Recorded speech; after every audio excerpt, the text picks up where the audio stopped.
அன்பின் உள்ளங்களே, என்னை வாசகத்தில் பார்ப்பீங்களாக இருந்த பவுல் அப்போஸ்தலன் தான் உருவாக்கின திருச்சபையில இருந்து இன்னும் ஒரு இடத்துக்கு போற வேளையில சொல்லிட்டு போறார். ரொம்ப கவனமாக இருந்து கொள்ளுங்க. என்ன சொன்னா, இன்னைக்கு நீங்க நம்பிக்கை உள்ளவர்களாக இருக்கிறீங்க. ஆனா உங்க மத்தியில நாளடைவில் ஓநாய்கள் தோன்றி உங்களை சிதறடித்து விடும். நீங்க மந்தைகள் போன்று இன்னைக்கு நம்பிக்கையோடு இருக்கிறீங்க. ஆனால் நாளடைவில் உங்களை சிதறடிக்கும்படிக்கு, உங்க நம்பிக்கை குலைக்கும்படிக்கு ஓநாய்கள் உங்க மத்தியில இருந்து எழுந்து வரும் அப்படின்னு சொல்றாரு. அதனுடைய அர்த்தம் என்ன தெரியுமா? உங்க மத்தியில இருந்தே எழுந்து வரும். அதனுடைய அர்த்தம் இதுதான், ஆழமான அர்த்தம் இதுதான். இன்னைக்கு நம்முடைய வாழ்க்கையில நாம நம்பிக்கையாளர்களாக இருக்கிறோம். சர்ச்சுக்கு போறோம், நற்கரணை உட்கொள்றோம், ஆண்டவரது கல்வாரி வழியில ரொம்ப ரொம்ப பக்தி உள்ளவர்களாக இருக்கிறோம். நிறைய சேரிட்டி பண்றோம். தேவையில இருக்கிறவங்களை தேடி சென்று உதவி செய்கிறோம். நம்ம பக்கத்து வீட்டுக்காரங்க தேவையில இருக்கிறப்ப நாம அவர்களுக்கு உதவி செய்கிறோம், பண உதவி செய்கிறோம், பொருள் உதவி செய்கிறோம், சரீர உதவி செய்கிறோம். இப்படி எல்லாம் பண்ணிக்கிட்டு இருக்கிறோம். அப்படி பண்ணிக்கிட்டு இருக்கிற வேளையில நம்முடைய உள்ளத்துல ஒரு கேள்வி எழுது.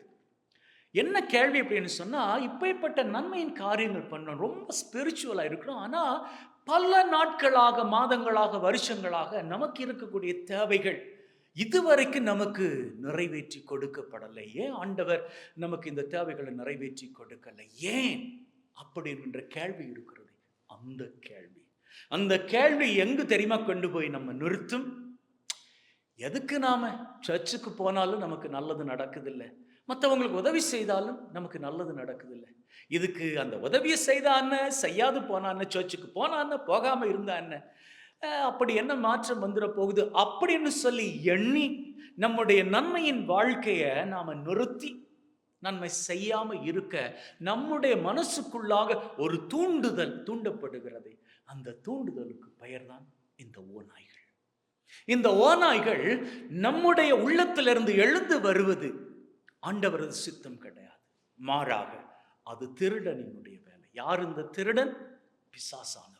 பிசாசானவன் தான் உங்களது உள்ளத்திலிருந்து, அதான் எல்லாம் பண்றியே, நன்மையின் காரியங்கள் பண்றியே, உனக்கு இன்னமும் இந்த வெளிநாட்டு பயணம் கிடைக்கல, உனக்கு இன்னமும் அந்த குழந்தை பாக்கியம் கைகூடலே, உனக்கு இன்னமும் திருமண வரன் கைகூடவில்லை அப்படின்னு சொல்லி உங்களை குழப்ப பார்ப்பான். கவனத்தில் கொள்ளுங்கள், அவை வேறு யாரிடம் இருந்து வருவதில்லை, பிசாசானவனிடம் இருந்து வருகிறது. அந்த எண்ணங்கள் தான் ஓநாய்கள். அந்த ஓநாய்களை உங்களது வாழ்க்கையிலிருந்து நீங்க தூக்கி அறிவீர்களாக இருந்தால், நீங்க எதிர்பார்க்கிற ஆசிரியின் காரியங்கள் இருக்கின்றனவே, நீங்க செய்கின்ற நன்மையின் காரியங்களை செய்து கொண்டே இருக்கின்ற வேளையில் நீங்க எதிர்பார்க்கின்ற ஆசிரியின் காரியங்கள் நீங்க எதிர்பார்ப்பதை விட பல மடங்கு உங்க வாழ்க்கை நிறைவாக வாழ்க்கை செழிப்பாகவும் மகிழ்வாகவும் நகர்ந்து கொள்ளும். ஆமென்.